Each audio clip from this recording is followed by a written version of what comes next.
एक छोटे से गांव में एक गृहस्थ परिवार रहता था। परिवार में सास, बहू और उनका बेटा यानी पति शामिल थे।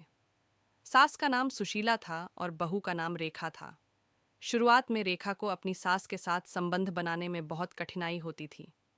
सास हमेशा उसे सख्ती से काम करने की सलाह देती रहती और रेखा को यह बात बहुत खलती थी। एक दिन रेखा की सास सुशीला बीमार हो गई।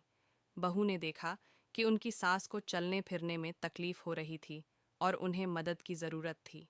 रेखा ने तय किया कि इस बार वह अपनी सास की सेवा करेगी और उनका ध्यान रखेगी। उसने सास के लिए दवाइयाँ लाकर उन्हें दीं, उनके आराम के लिए गीला कपड़ा लगाया और खाना भी उन्हें बहुत प्यार से खिलाया। सुशीला ने रेखा की देखभाल देखी और उसके दिल में बदलाव आ गया।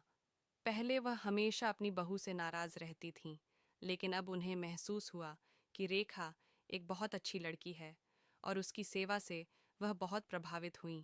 उन्होंने रेखा से कहा, बेटी, मैं जो पहले सोचती थी वह गलत था। तुम सच में मेरे लिए बहुत प्यारी हो। रेखा भी धीरे धीरे सास को समझने लगी। उसने महसूस किया कि सास का प्यार एक तरह से उसकी भलाई के लिए था। सास को उसकी देखभाल का तरीका बहुत अच्छा लगा और उसने रेखा को अपनी बेटी की तरह अपनाया। समय बीतता गया और रेखा और सुशीला के रिश्ते मजबूत होते गए।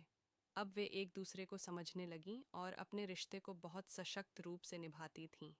दोनों एक दूसरे की सहायता करतीं, खुश रहतीं और परिवार में सुख शांति का वातावरण बना रहता। सीख इस कहानी से हमें यह सीखने को मिलता है कि यदि रिश्ते में प्यार और समझ हो तो कोई भी परेशानी दूर की जा सकती है। सास बहू के रिश्ते में भी समझ और एक दूसरे के सम्मान से प्रेम बढ़ सकता है।